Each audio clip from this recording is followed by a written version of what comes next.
Évangile de Jésus-Christ selon saint Jean. C'était après la mort de Jésus. Le soir venu, en ce premier jour de la semaine, alors que les portes du lieu où se trouvaient les disciples étaient verrouillées par crainte des Juifs, Jésus vint. Et il était là, au milieu d'eux. Il leur dit : « La paix soit avec vous. » Après cette parole, il leur montra ses mains et son côté. Les disciples furent remplis de joie en voyant le Seigneur. Jésus leur dit de nouveau : « La paix soit avec vous. De même que le Père m'a envoyé, moi aussi, je vous envoie. » Ayant parlé ainsi, il souffla sur eux et leur dit : « Recevez l'Esprit Saint. À qui vous remettrez ses péchés, ils seront remis. À qui vous maintiendrez ses péchés, ils seront maintenus. Acclamons la parole de Dieu. » Ensemble, préparons-nous à fêter avec toute l'Église la Pentecôte. Saint Séraphin de Sarov, un grand saint de l'orthodoxie, disait : « Le but de la vie chrétienne est l'acquisition du Saint-Esprit. » À la Pentecôte, dans le temps liturgique de l'Église, Dieu nous ouvre plus profondément au don de l'Esprit Saint, c'est-à-dire à l'amour de pardon de Dieu, à l'amour pardonnant de Dieu et à une mission de pardon. Les portes verrouillées. Dans l'évangile de Jean, la résurrection et la Pentecôte sont le même jour. Ainsi, avec saint Jean, nous pouvons comprendre que la célébration de l'Eucharistie chaque dimanche est l'occasion pour l'Église rassemblée d'accueillir un peu plus la grâce de la Pentecôte. De fait, tout le temps ordinaire de l'Église, c'est le temps de l'accueil de la grâce de la Pentecôte, de l'Esprit Saint. Ce jour-là, les portes sont verrouillées. Les disciples ont honte d'avoir trahi et abandonné Jésus. Ils ont peur des Juifs qui ont tué Jésus. Le témoignage sur le tombeau vide et la résurrection n'ont pas encore gagné leur cœur. Comment prendre conscience de ce qui est verrouillé dans la peur en moi, comme pour les disciples, et que Jésus voudrait visiter dans la grâce de cette fête ? Si je réagis par exemple dans telle ou telle situation avec agressivité et colère, c'est bien souvent, c'est probablement que cette situation ravive une blessure non pardonnée, non guérie, pleine d'amertume et de rancune, que Jésus voudrait libérer, visiter. Le pardon de Jésus. Jésus vient malgré les portes verrouillées, au cœur des situations verrouillées, et il leur dit : « La paix soit avec vous », c'est-à-dire qu'il donne son pardon.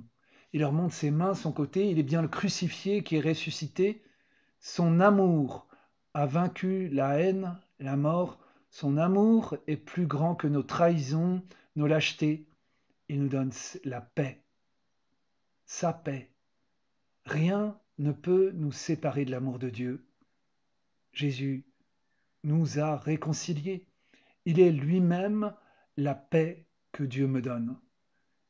Quel est le pardon que j'ai à accueillir de Dieu, où moi aussi j'ai abandonné Jésus et sa parole, où j'ai refusé de le suivre jusqu'au bout car c'était trop dur et, comme les disciples, j'ai eu peur. Avec le don de la paix de Jésus, c'est-à-dire son pardon inconditionnel, la joie jaillit. La paix et la joie. Une paix et une joie même au milieu des épreuves et des situations compliquées, verrouillées. C'est le don incomparable de Jésus. C'est sa signature d'alliance. C'est le signe de sa présence qu'il a promis. Je suis avec vous tous les jours jusqu'à la fin du monde. La mission partagée.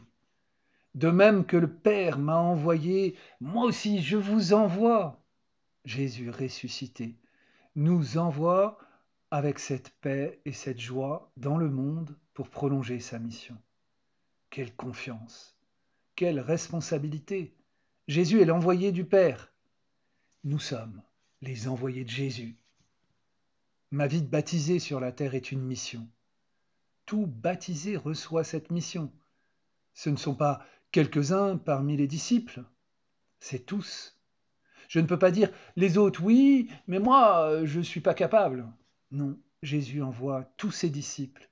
Tous, nous sommes disciples, missionnaires envoyés par Jésus.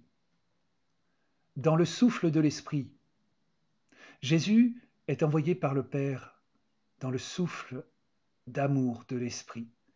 Et il souffle sur nous. Recevez l'Esprit Saint. C'est le même souffle qui planait sur les eaux et qui crée le monde. Jésus ressuscité fait de nous une nouvelle création. Pour vivre ma mission sur la terre, je suis appelé à accueillir encore et encore ce souffle de vie et d'amour plus fort que toute mort, capable de libérer mon cœur de la peur. Si tu es fatigué dans ta mission, dans ta vie, si tu as peur, si tu es triste, angoissé, demande l'Esprit Saint, mendie l'Esprit Saint, encore et encore, jusqu'à ce que ton cœur se déverrouille et s'ouvre au don de Dieu, à la présence de Jésus, à sa paix, à sa joie. Ce souffle nous bouge, nous fait sortir, il nous envoie. Pour quoi? Pour une mission de pardon à vivre et à partager. Un souffle de pardon. Recevez l'Esprit Saint, à qui vous remettrez les péchés, ils seront remis, à qui vous maintiendrez ces péchés, ils seront maintenus. L'Esprit Saint, après nous avoir ouverts à la paix du pardon de Jésus, nous envoie le donner, le partager. Il nous rend capables du pardon, au-delà de toute mesure humaine possible. Si tu crois que tu ne peux pas pardonner le mal que l'on t'a fait, Jésus aujourd'hui souffle sur toi et il fait de toi un homme nouveau, capable de pardonner, si tu veux le laisser faire. Il suffit, dans la force de l'esprit, de choisir de pardonner à ceux qui nous ont offensés. Il faudra peut-être le dire d'abord dans le secret de mon cœur, devant Dieu, plusieurs fois, plusieurs jours, plusieurs mois, jusqu'à ce que la paix et la joie me soient données et la grâce du pardon. C'est une parole vivante et efficace dont nous sommes porteurs. Ce n'est pas une information ou un message, c'est une parole habitée par Jésus ressuscité. C'est la parole vivante et libérante de Jésus que nous portons comme dans des vases d'argile. Ceux qui entendront que Dieu est pardon, cette parole vivante, seront libérés. Et ceux qui n'auront pas la chance de l'entendre de la part de témoins du Christ ne pourront pas être libérés. Ils resteront enfermés, coupables. Dieu est pardon, j'en suis témoin, je vis de son pardon, je t'annonce son pardon. Ainsi, en cette fête de la Pentecôte, Jésus me fait vivre du pardon de Dieu et m'envoie donner et révéler que Dieu est pardon, à la fois à ceux qui m'ont blessé, mais aussi à tous les hommes. En recevant le feu du Saint-Esprit, Dieu vient brûler en moi ce qui n'est pas amour. Si je veux bien le laisser faire, il vient brûler mes amertumes, mes rancunes. Il me donne sa paix. Il m'envoie donner et partager cette paix, notamment avec ceux qui m'ont blessé ou ceux que j'ai blessés. Dieu est pardon. Je ne peux pas vivre de Dieu vraiment sans m'ouvrir toujours plus au pardon. Quel est ce pardon qui est verrouillé en moi, que Dieu veut libérer aujourd'hui en moi, pour que je puisse le donner? Pardonne-nous nos offenses, comme nous pardonnons aussi à ceux qui nous ont offensés. Le pardon reçu de Dieu dans l'esprit, que ce soit dans ma prière ou dans les sacrements, est aussi un envoi pour donner ce pardon à ceux qui nous ont offensés. Si, à mon tour, je ne pardonne pas, c'est que je n'ai pas vraiment laissé Dieu entrer dans mon cœur pour le libérer. Je suis encore prisonnier de ce pardon que je retiens, mes amertumes et de mes rancunes. Viens, Esprit Saint, viens, feu d'amour, viens, Père des pauvres, épris de mes blessures, et donne-moi ton souffle pour pardonner, que je puisse l'annoncer au monde. Amen.